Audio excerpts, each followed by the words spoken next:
Hi, everybody. Uh, I'm Mark. Romy's gone. She's in the other room. We have a sick grandbaby tonight, so she's taking care of her. So I think probably everybody here knows Kevin and Latarran, our daughter and son-in-law. They just got back Sunday from a doTERRA Healing Hands co-impact sourcing. Uh, what's the other one? Not Mentors International. What's the other one, Kevin?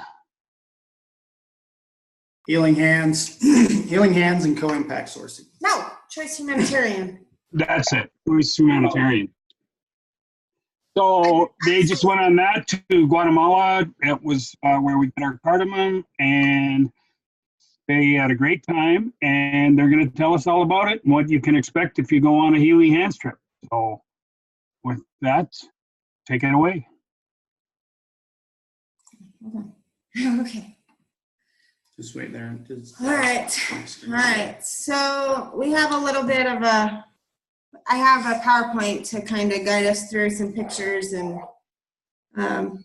keep us on track so we don't go over our time frame. So let me see if I can.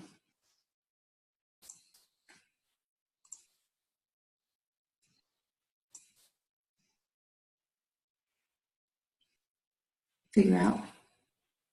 How is it doing? Yeah, just go to slide.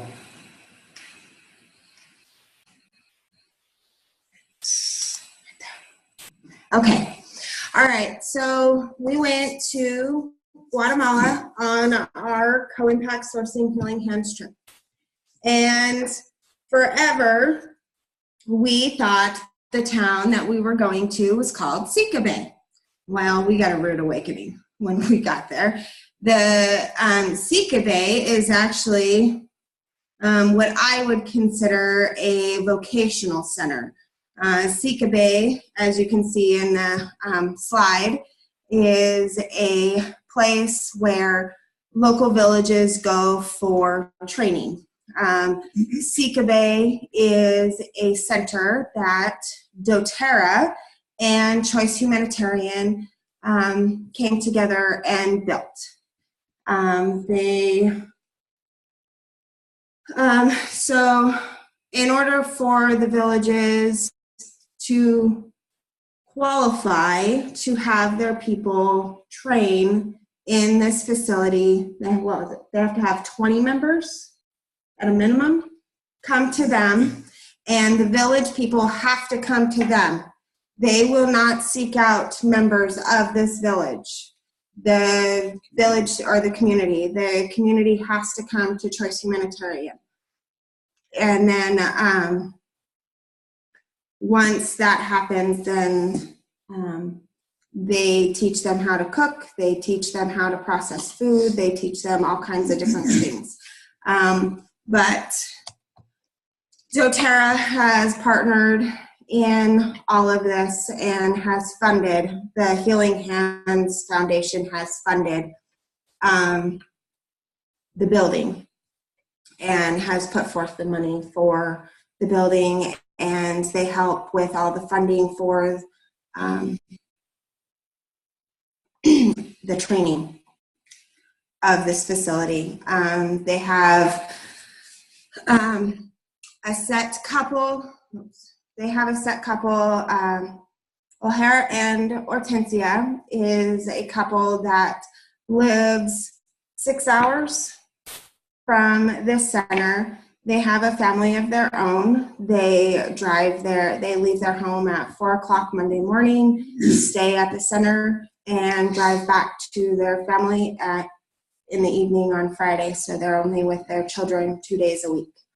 And then they're with the Sica Bay Center the rest of the week. So they sacrifice a lot of time with their children and their family to help run this center.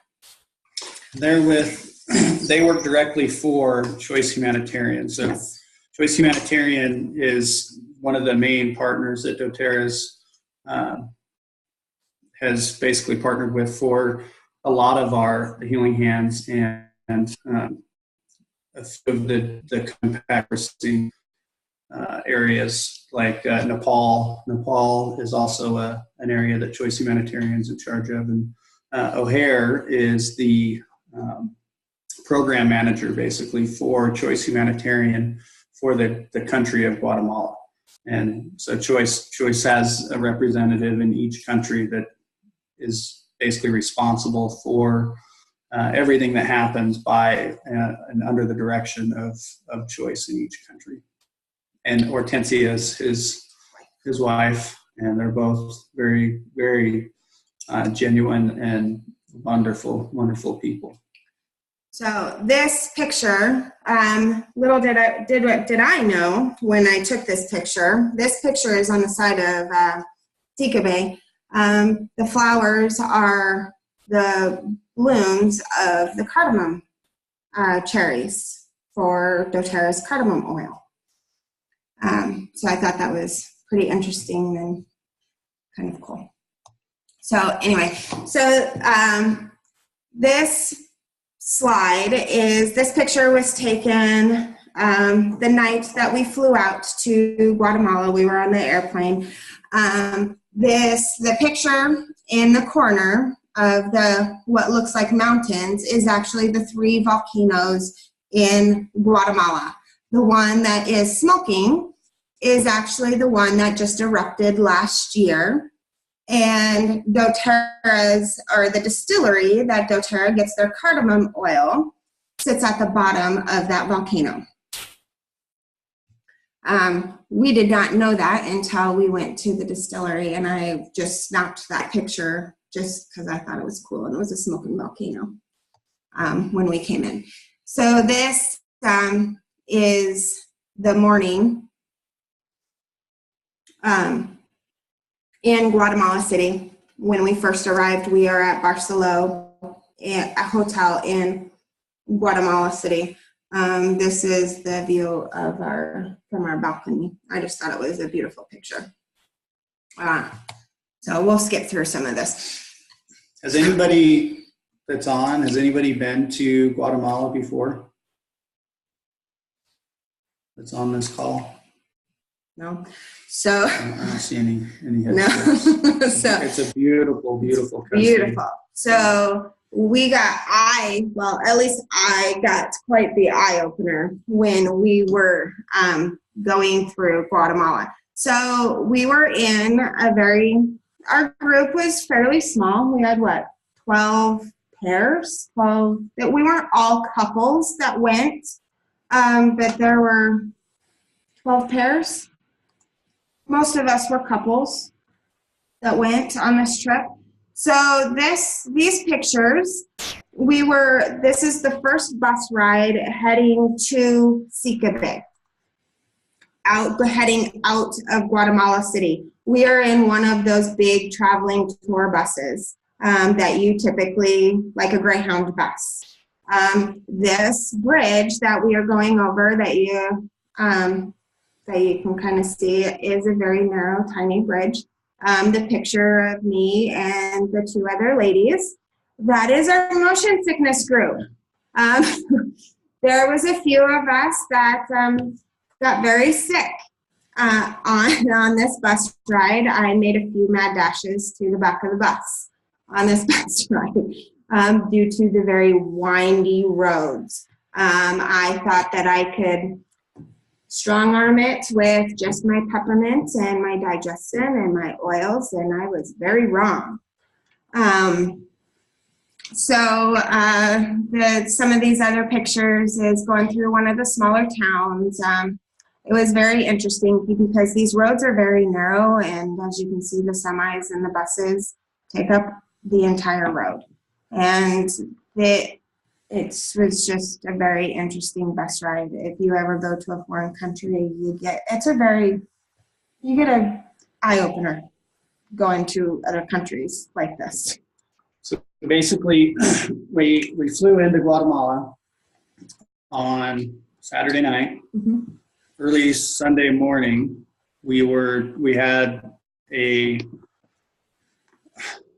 what was anticipated to be about a 10-hour bus ride. And about 8 hours, 7 to 8 hours of that was going to be on this big, large kind of Greyhound type bus, which is actually quite comfortable. But it's a pretty windy, canyon roads, getting over there, and they're pretty top heavy. It's like a motorhome, so there's a lot of swaying back and forth, and that upset a lot of people's tummies. But so we spent about 7 hours on that bus. We had lunch at a beautiful place. I don't think you had pictures of that area. Unfortunately. At an inland lake that meets up with the ocean. So farther down towards the lake, there's some brackish water, but where we were at was all fresh water. And then we got just packed into basically some smaller mini buses, little like Mercedes, Volkswagen style buses that could fit about 12 people each.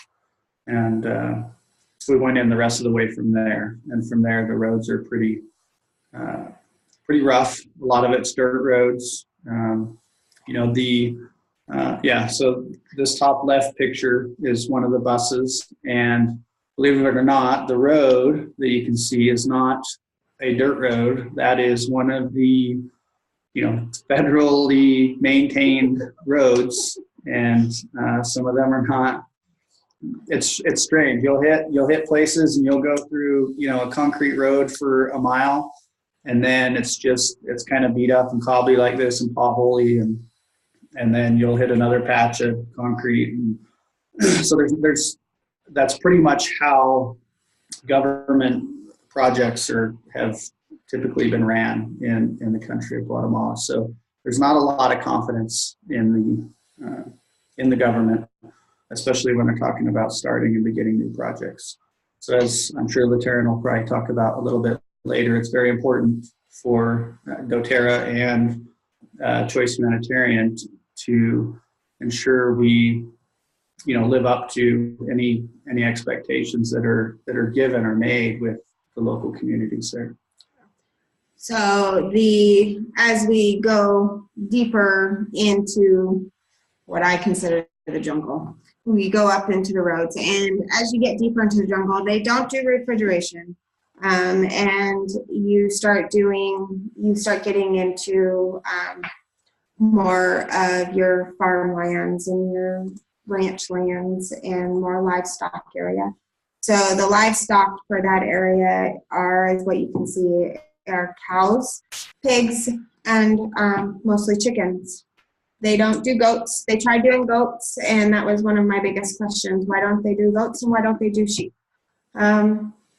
They tried doing goats. They stopped doing goats because the goats tore up the land and ruined a lot of their crops and stuff. So they stopped doing goats. They just ate everything. Yeah. They weren't discriminatory, and there's a lot of, cardamom. Cardamom is 90% of cardamom basically comes out of Guatemala, and that's 90% of what Guatemala produces is exported. Most of that's for the spice trade into India, but they also do coffee, and they have bananas, and they have corn. They have pineapples as well. Yeah, so that's kind of their main agricultural. So for 3 days, I think we spent 3 or 4 days at Sika Bay. This lovely truck on the left-hand side, I call it a cattle truck, was our mode of transportation. So on Tuesday, we worked our way into a village that no other doTERRA rep has been to, or I don't think anybody has ever been to that village. Really nobody other than, people who've been there, either, different Christian-based religions who've been there to visit it on a missionary basis. Yeah. No, so we made our way up to that village. So the main language of this village is Kekchi. So it was interesting. We had a three-way translation. We had someone translating from Quechua to Spanish and then Spanish to English for us during the entire day, basically. But it was an amazing day. And, you know, I've been trying to think, how do I put this day into words to explain to everyone to understand the experience? And there really isn't a way to explain it. Just because you have to be there to really get the entire experience. So I can just kind of go through and explain.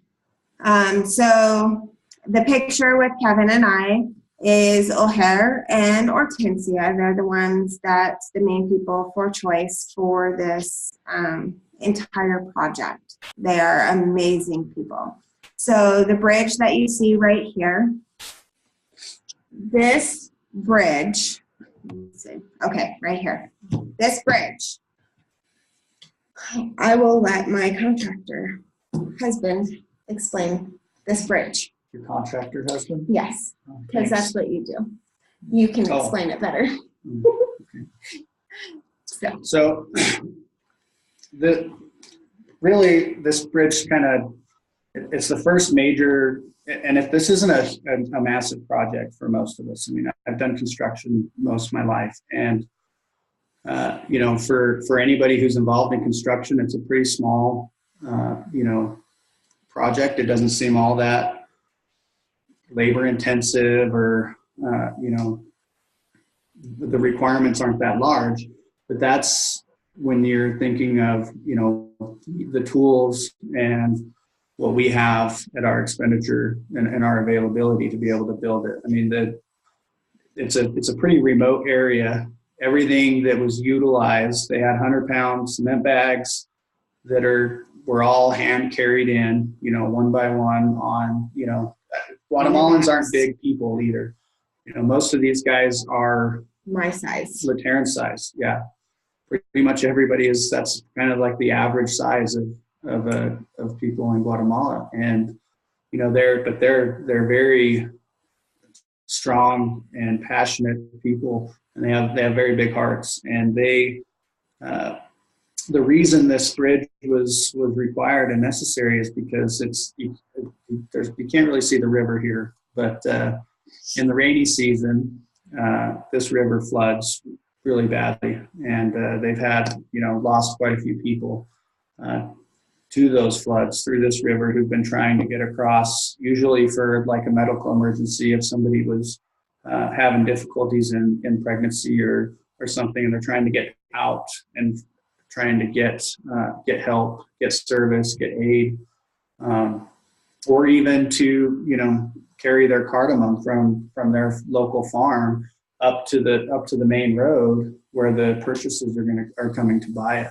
And so this bridge holds a lot of symbolism for them, and is very meaningful for a lot of reasons, and all those included. But one of the greatest aspects of it is that it was done by the local villagers. You know, people didn't just come in and build this bridge for them and leave. And that's one of the great things that Choice Humanitarian utilizes as part of their doctrine and in the way that they work. Their philosophy isn't to go in and build something for somebody and just leave and expect them to be able to maintain it and utilize it. You know, it doesn't work that way. I know, like myself, I've been a part of quite a few different projects where there's always been great intention involved. And I've seen it happen quite a few times in the military, where we go in and we build something for somebody, and, you know, there's a lot of love and care that's put into these projects, but there's no ownership, right, on the local community side. So you end up with these buildings a year or two later, or facilities that can easily become abandoned and not be maintained.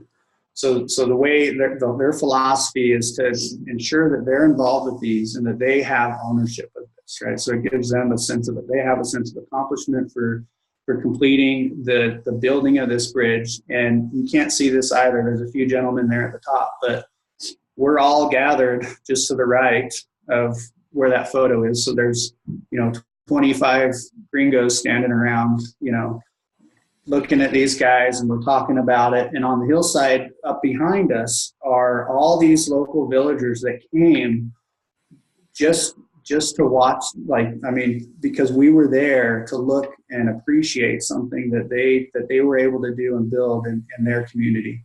And obviously there was a lot of support from, engineers and people who came in to make sure that it was done right, and supervision, because a lot of times they don't have the skills required to be able to do masonry work and welding and a lot of that. And that's kind of where that whole vocational center comes into play, even cooking with the cooking center. And they teach them farming practices as well. But so they're very, very proud of this bridge. And I can even personally remember when I was first hearing about it and they were talking about it, kind of thinking to myself, well, it just looks like a little suspension bridge. Like, I didn't fully appreciate what went into it and what this bridge meant to the local community until we got there and until we saw it and could see the pride, in these people's eyes, and it was great to be a part of. Mm-hmm. So, and behind the bridge, you see all the overgrowth of the trees and the bushes. That's where the bridge is. That's how that all used to look. And the clearing, they cleared all of that out. This was all dug out by hand with shovels. There was no bringing in backhoes and anything like that, or skid steers and leveling the land or anything like that. No equipment at all. It was all done by picks and shovels and axes and nothing. Everything was done manually. And a lot of it, I noticed, they dig stuff with machetes. They use their machetes for everything. Digging, cutting, sawing, like everything is done by hand. And when they get it done now. And if I remember correctly, this bridge was done in 3 days. It was under a week. Because they needed, no. I don't think so. It was 2 months. Pretty sure. Yeah. Pretty sure. Yeah. All right. You have better memory than I do, so maybe I'm thinking of something else. It took them 2 months to complete from start to finish, from when they very first started it. All right, maybe I'm thinking of something else then. Yeah, it was 2 months. All right. So anyway, we'll move on. Okay. So we made our way. Oh wait, I forgot. I needed to go back. Okay. So this lady walking across the bridge, so the women in the village, they carry everything out on their head. This is the custom, this is the culture, blah, blah, blah. So the gentleman in the white, this is their mayor for this area. He speaks Quechua, so we are in a three-way translation here also. He oversees, he was welcoming us and explaining everything to us here in this picture. So I have something to add to that. Oh, sorry. Just an FYI, every 2 years they have a pretty informal election process they go through where they elect a mayor. It's not, there's no pay involved. There's no money to pay them, right? Like the people that are elected mayor are basically doing what they can to try and help, improve, support, and develop their communities and, fix problems and like this bridge. And things of that nature. But I mean, it's an entirely different system than what we have here. So this is the village that we were walking to. So the picture of the building in the top corner is the primary or the pre-K, first grade, and I think second grade classroom. It's a schoolroom it's literally just an open room with a wall divider, and it's just a dirt floor with a standing wall in the middle. And they're lucky. And the lady in the picture in the top left-hand corner in the green shirt in a skirt, she is the pre-K through first grade teacher. She said that they got desks donated to them, but it's very, very rare for them to have anything like that, and that the teachers are basically responsible for purchasing school supplies. So if they need paper, pencils, crayons, markers, anything like that, she's responsible for purchasing all of that stuff for her to teach. The government helps out a little bit, but where funding is short, it's basically a lot like here from what it sounds like. The government supplies the teachers, basically, so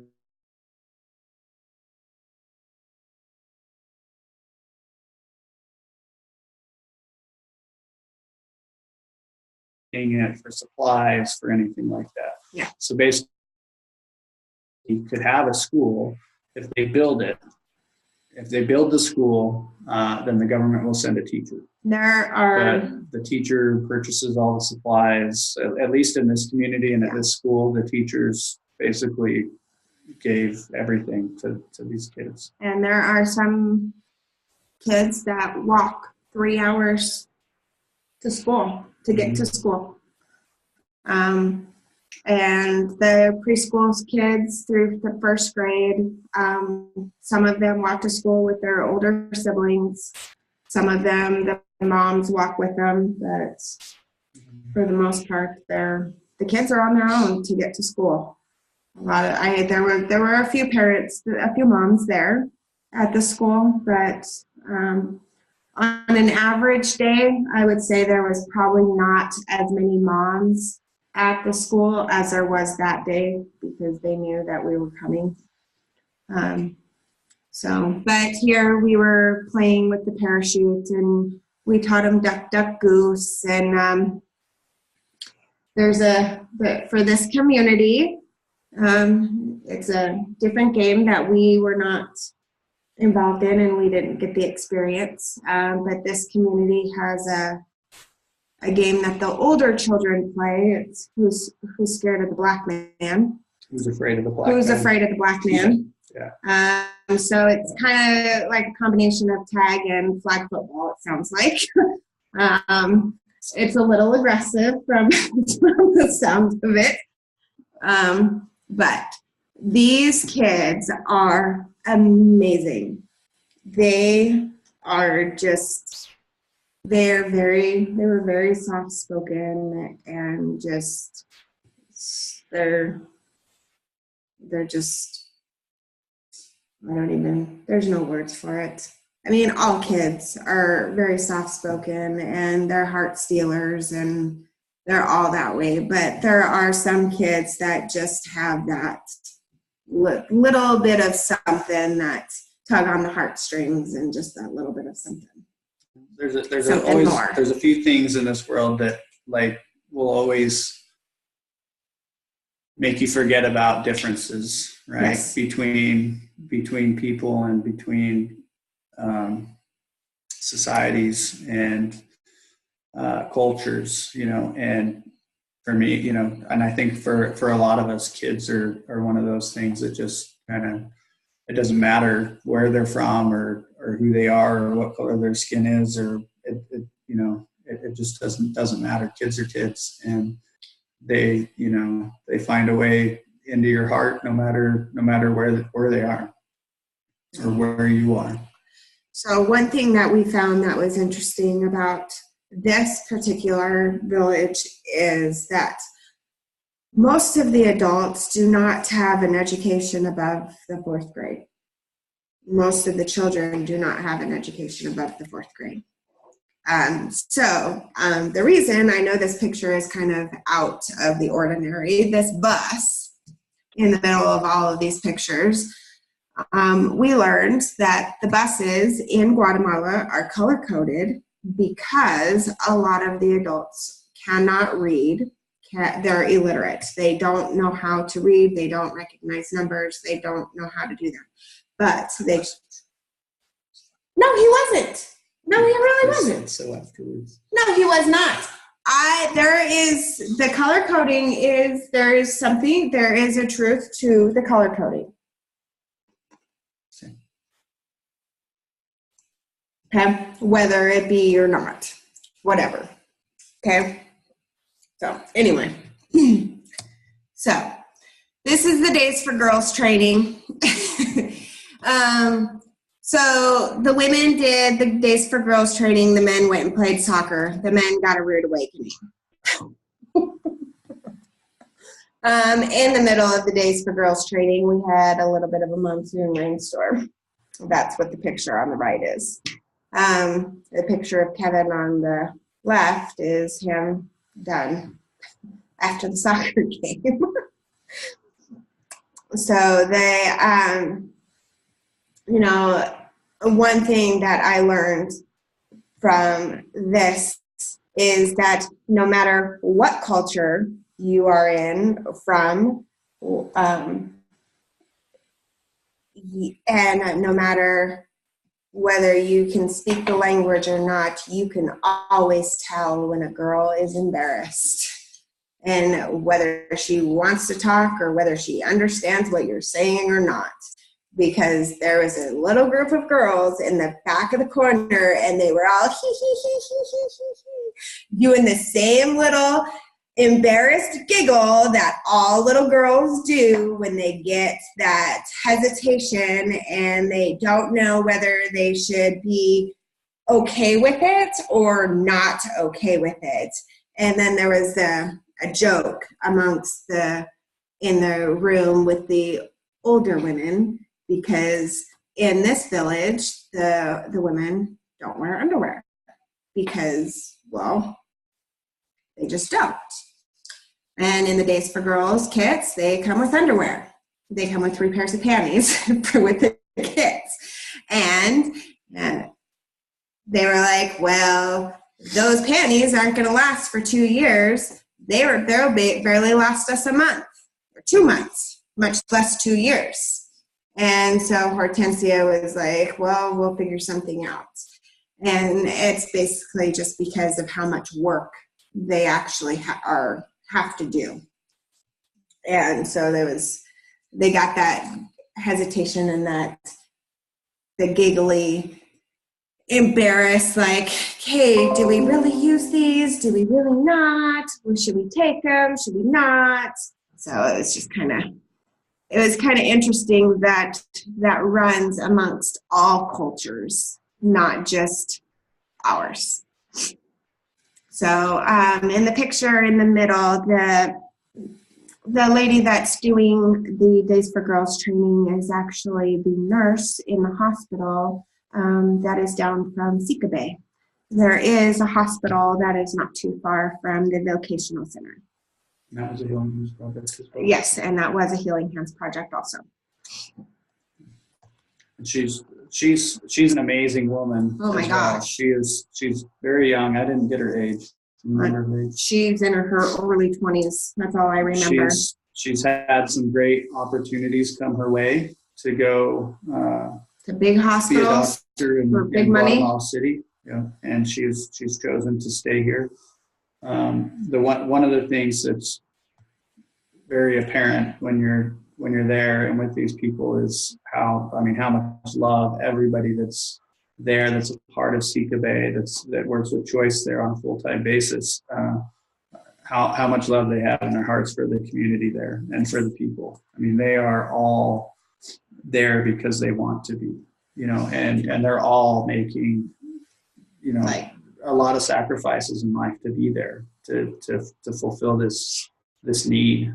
And it's, she's amazing. And we did a question and answer session right before we left Sika Bay on the oils, and I was able to teach her a lot on the oils, and not just me. There was quite a few of us that were able to educate her on how to use the oils in the hospital setting to help her. She was already using them. doTERRA had donated a bunch of oils to the hospital itself, but they had all gotten stolen. So she had been without for a little while.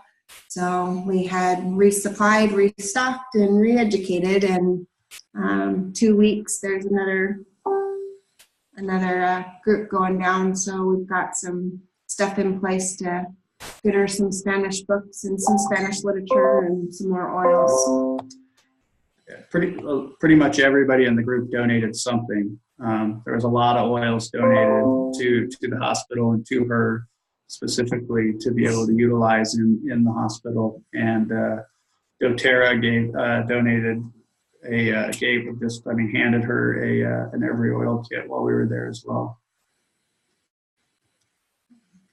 Okay, so this, the gentleman in the blue jacket, this is the trail part of the trail that we walked down after the monsoon rains to get back to the cardamom farm. We had the trail, so the pictures do not even describe the trail that we had to go down to get back to Sika Bay from the village that we went to.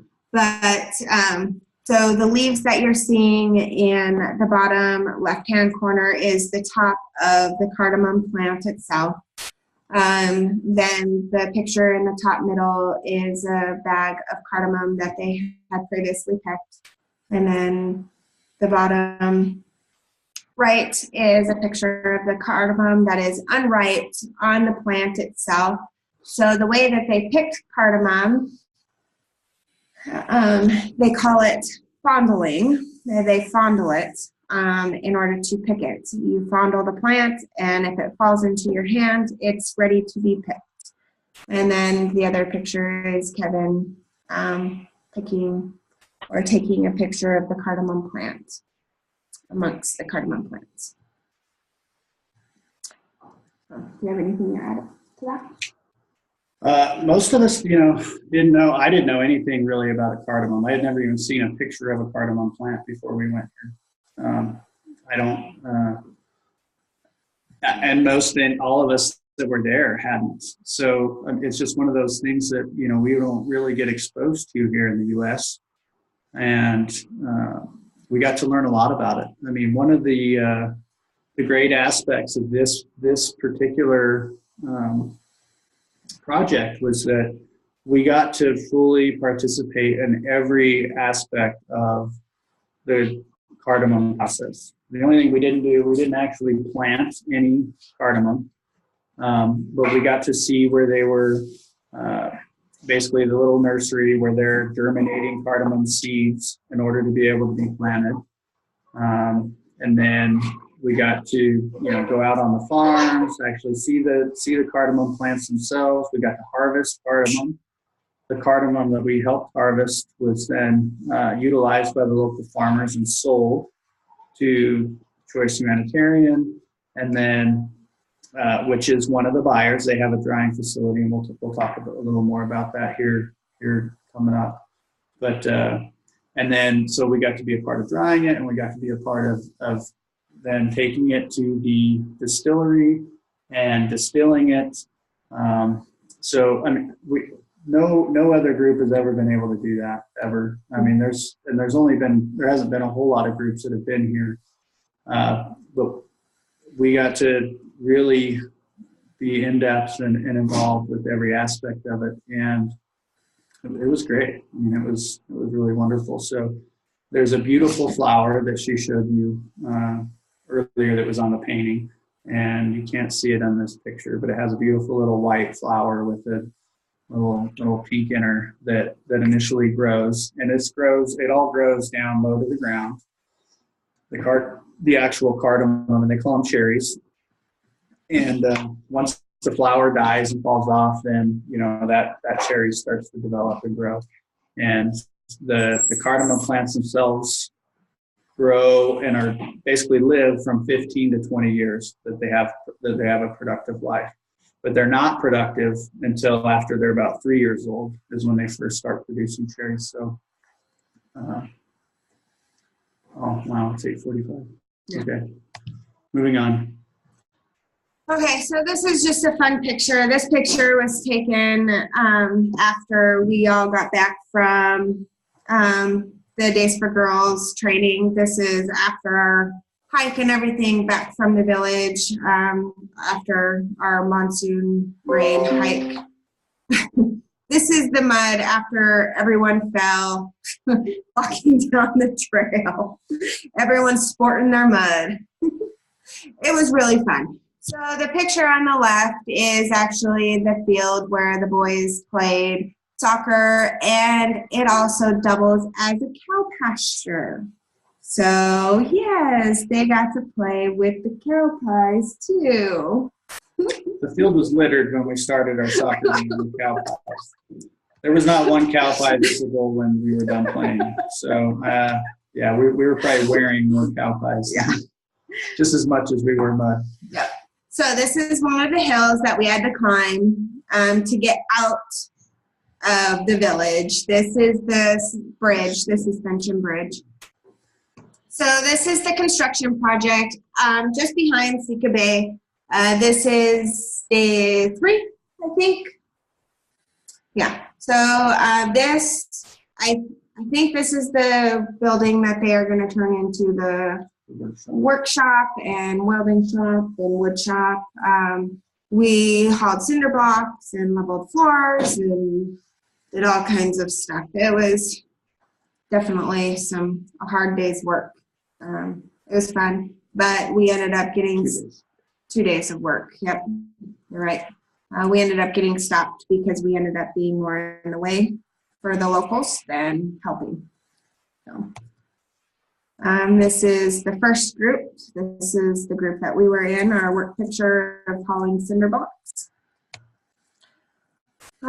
So down behind us is Sika Bay, and then all the plants that you're seeing is actually their local garden. This is where they're teaching them all their agriculture and how to grow.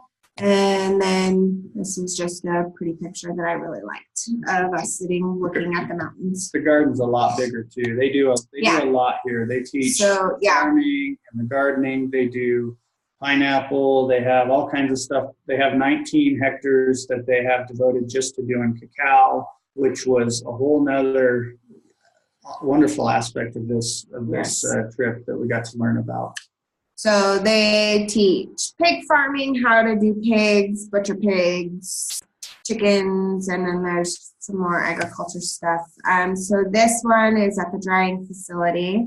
Kevin got to get in the actual drying bin where they dry the cardamom. It's a 36-hour process, and it is all done by hand. They get in there with shovels, basically. It's actually wood, and they turn it all by hand. And like you can see in the bottom left-hand corner, it's all wood stoked by wood fire. The fans are all run and dried. We bagged it. We got to bag it. During the drying process, when they bag it, before they put it into the final bagging process to send off to the distillery, so they actually bag it twice. They weigh it into 100-pound bags, then they send it up. So there's a funnel machine behind Kevin's head in the top left-hand corner. After they weigh it, they take the 100-pound bag up to that machine, and that funnels it down to the other bag in the bottom right-hand corner where they do the final bagging and then the final weighing, and then they do everything else is finalized. So this is on our way to Antigua, to the distillery. So this is, I just wanted to kind of show you, this is the volcano that erupted last year on our way to down by the distillery. So Healing Hands helped fund the cleanup for this. Yeah, and they're doing the water wells by the distillery too. So I just kind of wanted to show you, go through and show you what your money is helping to fund if you are donating to Healing Hands. And if you are not, please do so, because it is going to a good source. So this is where the volcano most all the volcanic debris has been removed already, but this is where like the this lava is the flow, lava and flow, there's been a lot of rainfall afterwards. So this is the actual pathway. So this is the distillery, the top left-hand corner. This is the crusher. They put all of the cardamom bags that we brought to the distillery. It takes an hour and a half to crush the amount that goes into the vat for the oil, and then you can kind of just see the process that it goes. And then on the right-hand side is the cardamom oil. So I have some numbers for you. So you get 880 bottles per bag of cardamom. And you get, what is that, 15 bags per bag? And then, so out of the distillation, you get 13,200 bottles out of one distillation process. And then your yield for the distillation is 67.5 pounds of oil, which is the highest yield of oil you can get. That is right now. So, and these were our police officers that were with us the entire time. Alma is the gentleman in the middle. He is actually a sergeant with the Salt Lake City SWAT. And then the two gentlemen on either side of him are from Guatemala City. And then this is the entire group that went with us. This is our final photo for the dinner. All right, that was kind of a fast rundown. Okay. Does anybody have any questions?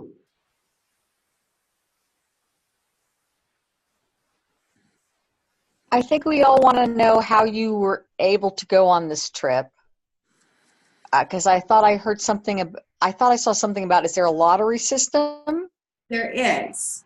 So at convention, when you go into like the product showcase, you go to the Healing Hands booth. You can you pay the $10 put your name in the lottery, and then that you can pay the $10 for every single one, and your name will go into the lottery for every single trip that you want to do. And do you have to be a certain rank to enter? Well, I'm assuming then you're paying everything. You're paying all your out-of-pocket costs. Yes, you are paying. So, and each trip is different, has a different cost, and there are some trips that are cheaper than others. So there is a cost for the trip, and then you pay your airfare.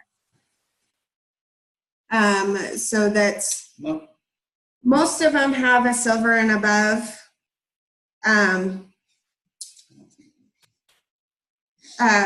Qualifying, but for this trip, there were consultants that were on our trip in our group.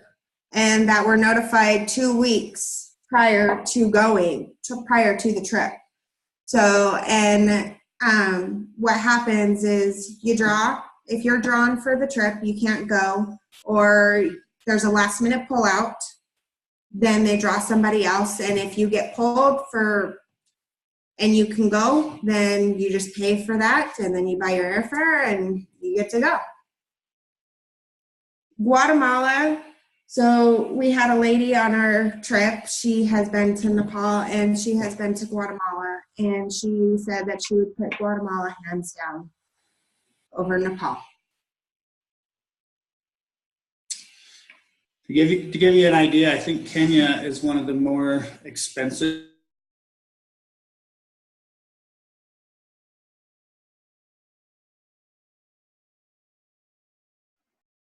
I think you froze, guys. Well, plus airfare. Oh, yeah. I think 7 plus airfare. 7 plus airfare, yeah. So I think, if I remember right, I believe Kenya is one of the more expensive ones, and that one is about 7,000 for a couple. So you're looking, about 3,500 for an individual plus airfare. So probably close to about 5,000 roughly, for Kenya. So I mean, but it's an unbelievable experience. I would totally do Guatemala again. And I hate mud and I hate bugs. The bugs were not that bad. The mud, I can even deal with the mud again. The members with Choice Humanitarian, I mean, there's a reason why doTERRA selected them to be a partner in these programs. And I mean, they're phenomenal. They're phenomenal. I'm looking into trying to go back and work with Choice Humanitarian on an individual basis, just because I was just thoroughly impressed with their operation and how they run things. Yeah, this trip is amazing. Okay, so 2 more questions. Did you stay in a hotel and go out each day? And when you said you were becoming more of a hindrance to the building, what did that mean? So, Where'd you get that from? So there, we split up the construction group. So we had 2 groups on construction days. The first group did a lot of the pull and a lot of stuff. But the locals have their own way of doing stuff, and I think they had a section of roof that they were trying to put on, even while we were there. They were trying to do something with the roof. And we were hauling cinder blocks and stuff back and forth, even though they needed them. But group 2 was the one that was in the way, I think. But we did stay in hotels. We stayed in a super nice hotel in Guatemala City, Barcelona Hotel in Guatemala City. And then we stayed in a Reformed monastery in Antigua, which was amazing. We want to take our family back there. It was beautiful. And then when we were at Sika Bay, they had Sika Bay has living quarters because it's like a vocational place, but they also have like little cabins down below too, that most of the group stayed up top in the living quarters, and then Kevin and I and a few of the other couples and 2 of the other doTERRA corporate people stayed down below in the cabin bungalow type things that were super nice. So when the people from the local communities are at the vocational center at Sika Bay and they're going through a program, like whether it's cooking or whatever they're going through there, they live there during that time frame as well, and they're typically there like for 6 months, 2 to 6 months, depending on the program they're going through.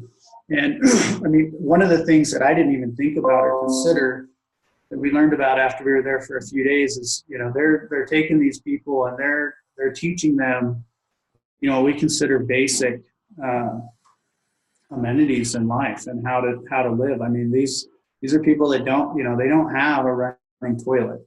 So they have to teach them, how to, that, they're expected to shower every day and to be clean. Most all of them have never had a bed before. They don't know how to, take care of a bed or make a bed, or, how, they're doing chores around Sika Bay, and they're helping with grounds maintenance, they're helping with cleaning, they're helping with all this stuff that they've, really is a lot of things that haven't been a part of their daily life before going there. There's a lot of expectations put on the people that come to Sika Bay, and if they don't hold up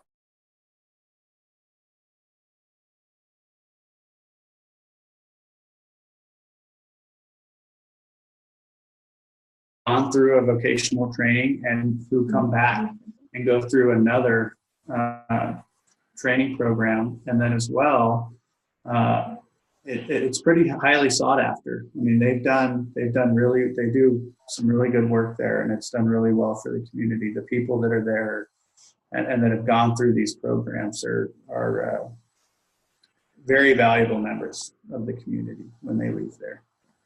So we weren't able to bring any cardamom home that we were put through the distillery from our batch, but if you buy cardamom in 2 months, that'll be from the batch that we took to the distillery. So we were able to get the burlap sack that we took the cardamom to the distillery. We got to draw and write on the bags that we bagged, and they're going to ship our bag to us. So I'm excited about that. I'm going to frame it and hang it. I'm answering questions. Oh, I didn't see those. Cool. Can be. Well, I think we have answered all the questions in the chat. We're right at the hour, so good job. Does anybody else have any questions for Kevin and Latarran? Thanks, guys, for a very insightful little tour of Guatemala there. Do you guys have anything to add? We had a lot more we had intended to talk about, and at 8:45, we realized we weren't doing very well on our time management. Yeah. So we had to kind of cut it back a little bit. And that's the thing with this type of trip, there's just too much. You can't squeeze it all into an hour. There's just too much. So if you have other questions and stuff, and you're more than welcome to message, or we can do another chat or whatever. Very good. Kenzie, you want to shut off the recording and